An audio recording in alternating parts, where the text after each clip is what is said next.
tumakbo ka ng vice president, hindi ka naman manalo. Hanggang senador ka lang. Kung gusto mo talaga mag-vice presidente, if you want that title vice president, this is my advice to you. Hindi ka talaga vice presidente kailanman. Sisiguraduhin ko yan. Hindi ka talaga magiging vice presidente.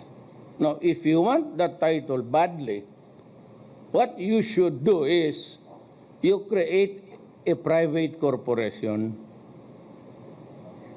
make your family the incorporators of that corporation, then mag-appoint ka ng president, a member of your family as president of the corporation.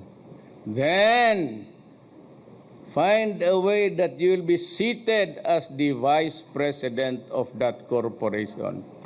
Maabot mo yung